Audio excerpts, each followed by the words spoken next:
Hi, welcome back to Springfield Engine Works. Got another little project in the door. Guys brought in a 1988 Ford 302 for restoration he's doing. So here to pull the motor out of the car, did a little bit of tear down. We got the heads over here. And then today we'll go through just tearing the block down, some of the things that we're looking for. Obviously it was not real clean and running very well before we brought it in. So we'll take you through the tear down process today, and a little later we'll go through how we clean and do inspection on those parts after they get cleaned out. So okay, we'll get started here.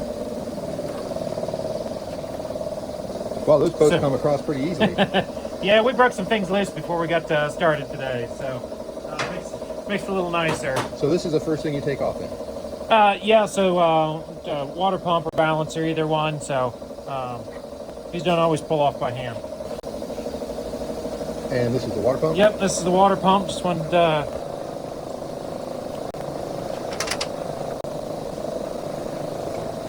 obviously some bolts cleaned up there. So you'll reuse those bolts then? Yeah, most of them will get reused. Sometimes this happens, steel corrodes and gets stuck in the aluminum, they get broke. So we'll get those drilled out and get a replacement for that. Does that mean that the seal was leaking?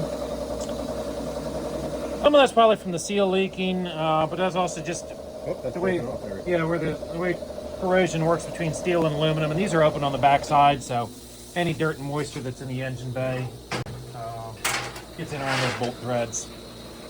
Makes it a little difficult. What's next? So this is just the timing indicator. It just points to a little mark on the harmonic balancer when you're tuning or making any adjustments on the engine.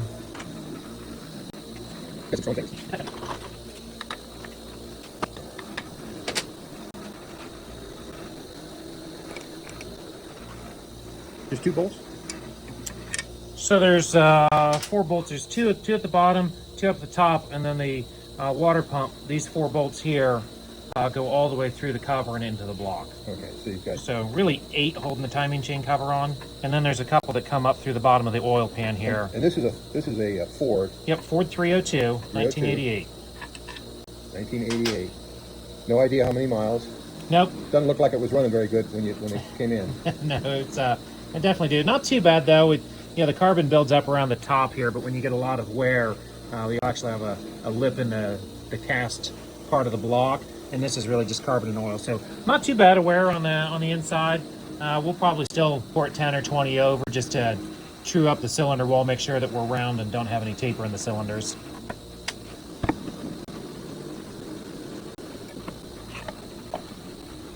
They probably could have changed their oil just a little bit more often. Spare part baskets. Oil filters always come off that easy. And what are we taking off now? So that's the oil pressure sending unit. Electrical so that's connection. a little light on your screen, right? Yep, yeah, when the low oil light comes on, that's what's sending the light there, and that means it's probably time to add some oil or change it. Our timing chain sprocket loose on the front here. Yep. Nope, those aren't super tight.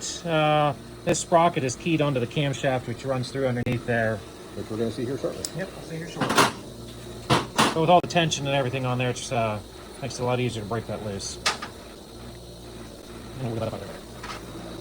So this motor is set up with roller lifters, so on the bottom of these, once we get them pulled up and out of there, we'll be able to take a look at them, but this is the... And the heads were off of this when you got it. Yeah, the customer pulled the heads off. Sometimes they leave them on, sometimes they want to see what the inside of the cylinders look like, and so they go ahead and pull them.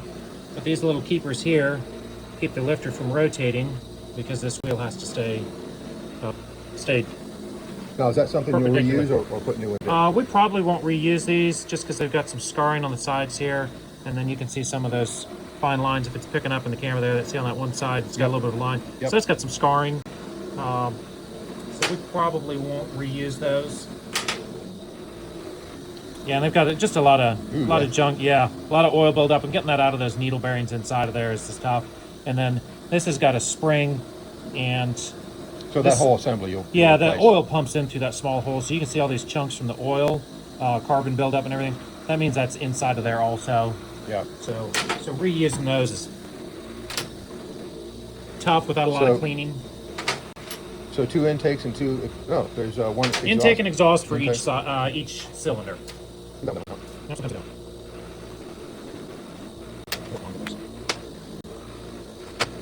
So that goes into the recycling bin, right?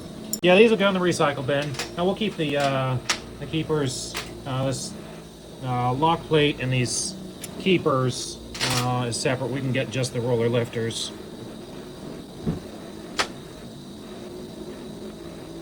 I'm figuring you've got a methodology for getting those out of there since your fingers don't pull them out.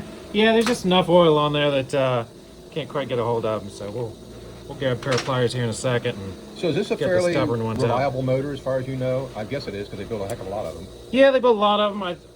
In all honesty, I think most motors are reliable as long as they're maintained.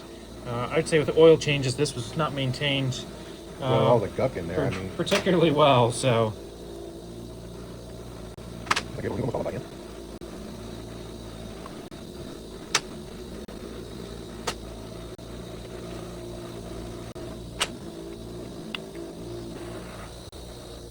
There we go. Okay. Hold my hand there. Okay, so what's next? Okay. Oh, we're gonna get our motor mounts out of the way.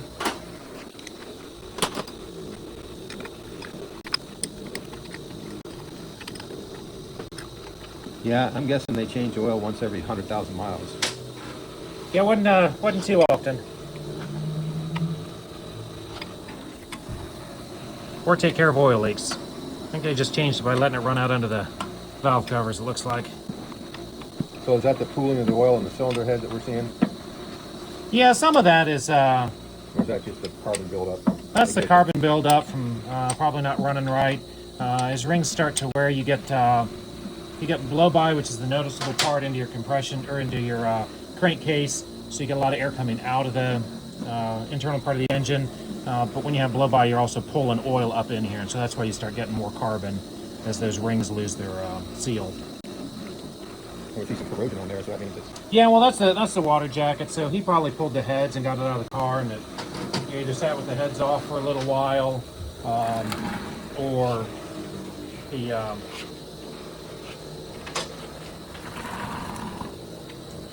or pulled the heads off and then sat in the corner of the garage for a little while before he brought it down.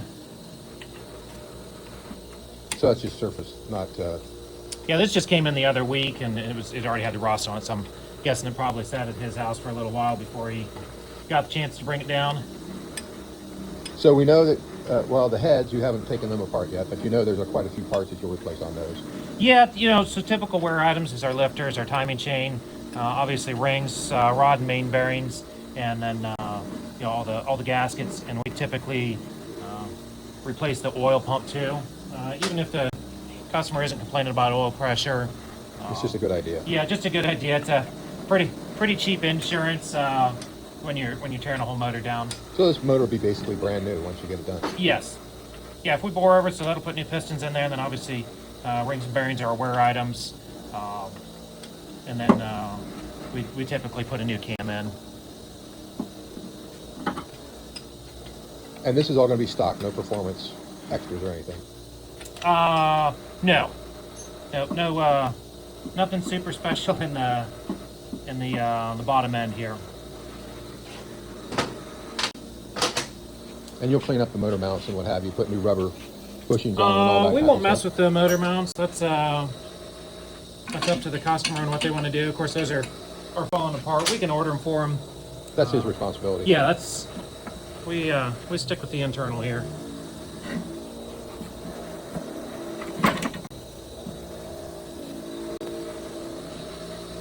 You can see most of those bolts are out there.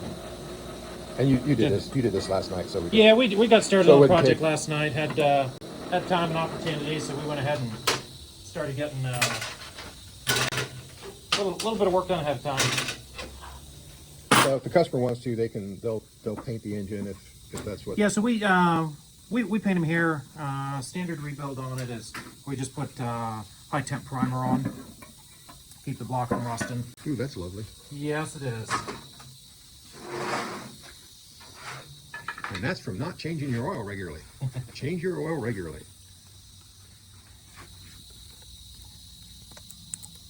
It is nicer than the cork gaskets. They don't come off in shreds. So now we're removing the oil pump, correct? Yep, so this is the oil pump pickup screen. And this here is the oil pump itself. And down here, the screen is not full of gunk as far as we can see. There's a little bit of junk, but that's oil's pretty well So we've got glazed over on that. two bolts for this guy? 2 bolts for the flange and then one onto the main cap there so that it doesn't flex around and get stress cracks in the tube. So how many of these motors over your time of doing this have you done here? Any guesstimate on just the 4302? Dozens? Yeah, we go through probably about 50 complete motors a year. Really? Yeah. Of all different types? All different types. Everything from little 4 cylinders, small blocks. We saw that when you first came in tractors. here last week. We saw the Honda Yeah. that you were working on. It looked pretty cool. Yeah, we just had an old. Looked like a Civic. Yep. Yeah, Honda Civic. 1.3. Get the Ultimas, the Miatas. We just put out a completely opposite direction 4-cylinder, but an old Continental out of Massey Ferguson tractor yesterday. So certainly get our varieties. So we'll get this oil pump off of here, get things broke loose, and we'll drive some pistons out of here. And that's the drive shaft for the oil pump. So it catches the bottom side of the distributor here. We'll put the distributor up from the top side of the block. right. And it spins the oil pump, and then it picks up that pickup screen that we just took off, and then pumps the oil into here, which goes the galley ways down through the block. So is this a high compression, low compression motor? How would you? And then how about the pressure, oil pressure? What do you know what that? Can you So stock oil pressure should be around 40. As far as compression ratio, it was stock compression motor, which would go back. So when we say stock pistons versus high performance pistons, we're typically referring to what the end ratio is going to be. So a lot of that has to do with. This is like 10 to 1 or something like that? Stock I think on them is 9-1 on this. 9-1, okay. Yeah. And That so starts getting a little bit higher, especially which you see with kind of the newer cars, which is you see some of that need for a little bit higher octane so they run better or run right. And you're just removing the bolts off the... Yeah, these are all the rod bolts, just breaking them loose, and then we'll rotate it around and start driving them out. So he took the heads off just to see what it looked like inside, probably? See what it looked like inside. To see whether it gets was rid worth of a little bit of spending the money weight. to have it rebuilt? Yeah, see if it needed rebuilt. Also makes it lighter, a little bit smaller when you're pulling it out of the car. Gotcha. So how much does this engine weigh when it's a long block, it's complete? Long block with heads on there, 400 to 500 pounds, depending on castings and make. It's not something you're going to reach down in there and pull that out unless you're Mr. Atlas or Superman or something. Right. Or you like to have a hernia. Yeah, they made hydraulics years ago for good reasons, and I try not to argue with them too much. So these bolts we won't reuse again. So the rod bolts, you can reuse stock ones. A lot of times people go ahead and change them out because these can't stretch over time. When we go to resize or check the size on the inside of these. So it just depends. You changes gotta out. check everything, make sure it's good before you know whether you're going to use it or not. Yep. Yeah, a lot of the change out decisions is kind of after we get tore down. Some of those things are for sure, and some of it we just have to get it clean and see if it's good. So just like with the block, it'll go through and get degreased. We'll bake all the paint off and then run it through the shop blaster, and then that'll go through a process called magnafluxing. We use magnetic powder and put a charge on the block. And we'll see all that. Yeah, and that's how we see if there's any cracks in it. So we'll get through pulling all the parts out today. Another part of the process and cleaning is we get all of the freeze plugs out, and then on the front, there's plugs on the oil galleys. But we'll pull all those plugs out. That way, when we clean it, we can get all of that junk, old oil out of there.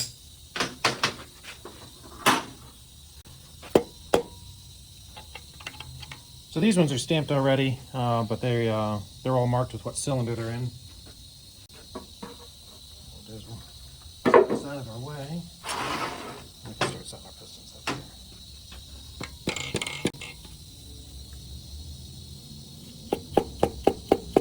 Oh, they're coming out.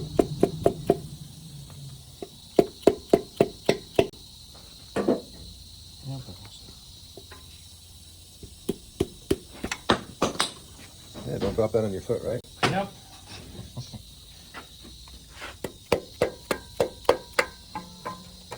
So I imagine you've got an engine where those pistons just don't want to cooperate. No, that's nice when they come out that easy. The hole's there for the oil to circulate, correct? Yep, so that's part of the oil galleys. The passageway runs down the center of the block and down the side of the block to pick up the cam. So the oil actually comes in under the main caps. And these are drilled on a diagonal all the way underneath the main cap. So the pressure on the main cap, part of that comes out around that journal and bearing. And then part of that oil comes up into here to lubricate the rod bearings.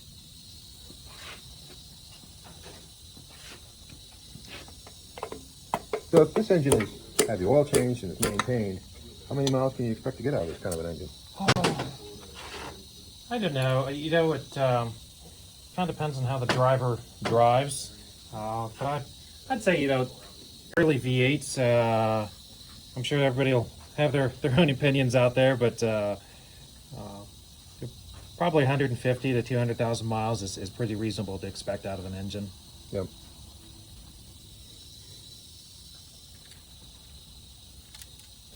And of course, one drops.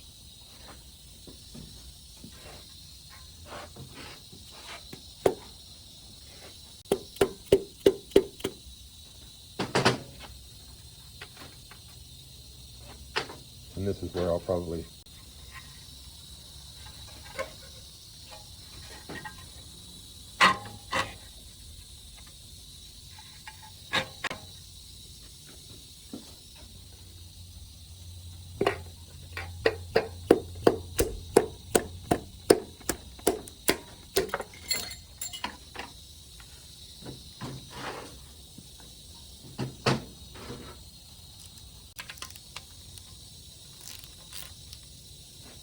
How many parts are there to an engine like this?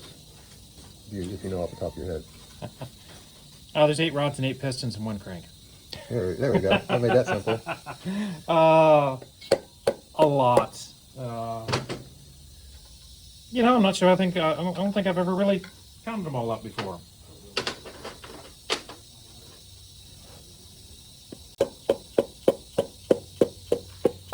Are we stopping your work over here? Or he looks like he's able to work. Yeah, JB's he's over there working hard. Am I holding you up because you're afraid to make noise? Okay. So we got half the pistons out. Daylight. So this engine hasn't seen daylight since it was at Ford. I don't know, Willow Run or wherever they built these things. Willow Run's the only Ford. Yeah, probably. Yeah, this part of it's probably first time for daylight in quite a few years. 1988 anyway. Yeah.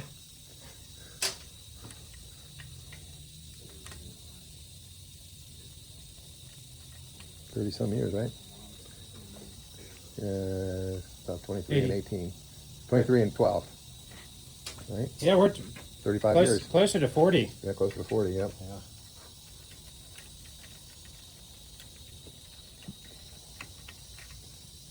Yeah, in 1984, I bought a brand new Ford Mustang SVO, 4-cylinder, 2.3 loader.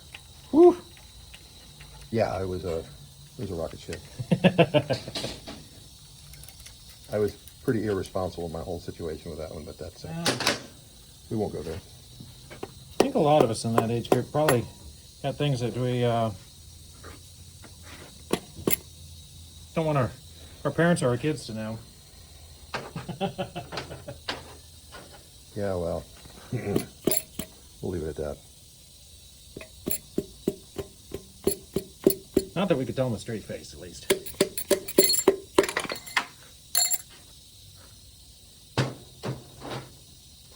So that's the signs on this piston show the blowback. Is that what you were talking about? Yeah, it's just a lot of oil smudging. So this is, you can see it's starting to get some wear on the sides of the piston. So that's called our skirt clearance. So space between this and the cylinder wall here, when those are in good condition, should be about 1.5 thousandths is the normal tolerance on that. Probably to measure this, we're probably getting out there around 2 or 3, but you can see all of the carbon buildup on the sides here, which doesn't let these rings move like they should when the motor's running, but also starts causing a lot more wear on the cylinder walls. So makes that cylinder bigger, piston gets loose, and doesn't work quite as well. And you can kind of tell these are loose since they're sliding out already. Not really having to hit them very hard with the hammer. Okay, so next week we're going to be, what are we doing next week? I forget. So next week we'll go through and go through the cleaning process, so cleaning and inspection. That's what we'll get to looking at. So these pistons won't be reused? No, the pistons won't. The connecting rod will. So we'll press the wrist pin out, clean these up, and we'll resize the big end here. So just like the side of these, it's got a very tight tolerance with the cylinder wall. There's a very tight tolerance here, which allows enough oil, but not too much. Too much oil going through actually is low oil pressure. Not enough. You can't dissipate the heat, and you'll overheat the bearings and tear those up. So, pretty close spacing we got to work with there.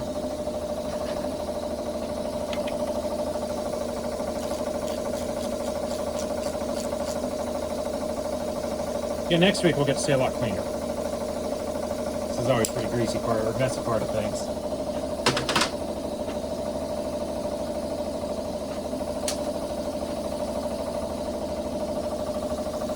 Good reason to have multiple wash tanks.